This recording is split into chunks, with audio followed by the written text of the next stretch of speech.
শীতকাল মানেই পিঠে পুলির সময়, তাই আজকে বানিয়ে ফেললাম দুধ পুলি। এইভাবে যদি আপনারা পিঠেটা বানান তাহলে পিঠে ফেটেও যাবে না আর শক্তও হয়ে যাবে না। এটা বানানোর জন্য আমি প্রথমে নারকেলের পুরটা বানিয়ে নেব। তার জন্য আমি এখানে 1.5 কাপ কোরানো নারকেল নিয়েছি আর 3/4 কাপ গুড় নিয়েছি। এবার কড়াইতে গুড় আর নারকেলটা একসঙ্গে নিয়ে ভালোভাবে মাখিয়ে নেব। তারপর এটা গ্যাসে বসিয়ে পাক করে নেব।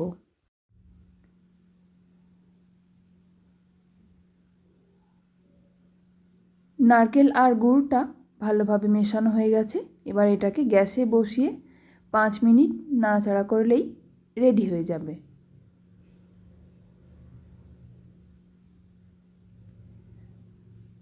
নারকেলের পুর তৈরি। এবার এটাকে নামিয়ে নেব।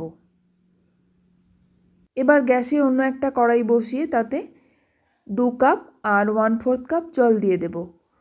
তাতে পরিমাণ মতো নুন আর হাফ চা চামচ ঘি দিয়ে দিলাম। এবার জলটা যখন ফুটে উঠবে এর মধ্যে দিয়ে দেব 1.5 কাপ সুজি।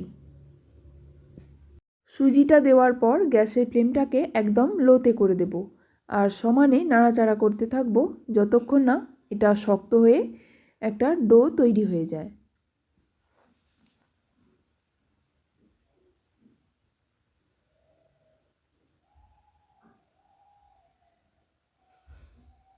সুজি দিয়ে এইভাবে পুলি পিঠেগুলো বানালে একটা ফেটেও যাবে না আর ঠান্ডা হওয়ার পর শক্তও হয়ে যাবে না। সুজিটা নাড়াচাড়া করতে করতে শক্ত ডো তৈরি হয়ে গেছে। এবার এটাকে একটা থালার মধ্যে নামিয়ে নেব। সুজিটা থালায় ঢেলে নেওয়ার পর 2 মিনিট ঠান্ডা করে নেব।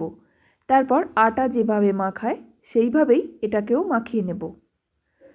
এবার গ্যাসে কড়াই বসিয়ে তাতে দুধ গরম করতে দেব। আমি এখানে 1.5 লিটার দুধ নিয়েছি। দুধটাকে ফুটিয়ে ঘন করে নেব। দুধটা আস্তে আস্তে ফুটতে থাকুক, অন্যদিকে আমি পিঠেগুলো বানিয়ে নেব। পিঠেটা বানানোর জন্য অল্প একটু ডো নিয়ে প্রথমে গোল করে নেব। তারপর আঙুল দিয়ে এইভাবে চেপে চেপে বাটির শেপ দেব। এবার এর মধ্যে পুর ভরে দেব। পুরটা খুব বেশি দেব না, তাহলে ফেটে যেতে পারে, আর কম দিলেও কিন্তু ভালো লাগবে না। পুরটা দেওয়ার পর খুব ভালোভাবে মুখটা বন্ধ করে দেব। সুন্দরভাবে বন্ধ না করে দিলে দুধে দেওয়ার পর পুরটা বেরিয়ে আসতে পারে। একটা পিঠে তৈরি হয়ে গেছে।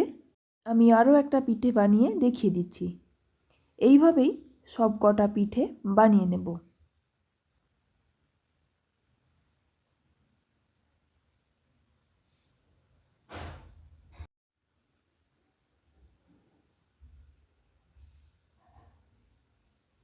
দুধটা ফুটে অনেকটা ঘন হয়ে গেছে। এবার এর মধ্যে আমি গুড় দিয়ে দেব।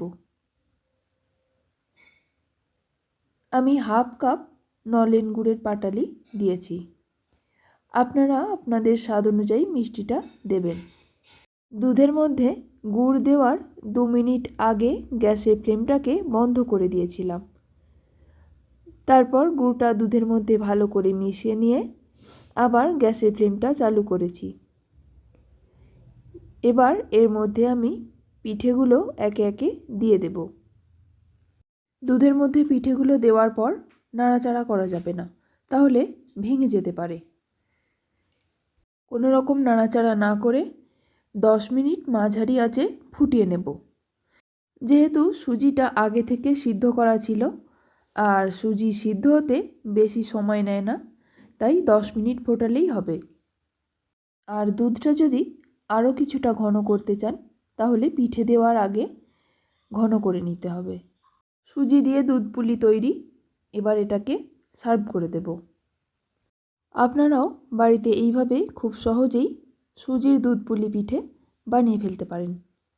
রেসিপিটা যদি ভালো লেগে থাকে তাহলে প্লিজ একটা লাইক, শেয়ার আর সাবস্ক্রাইব করে দেবেন। শেষ পর্যন্ত ভিডিওটি দেখার জন্য অসংখ্য ধন্যবাদ।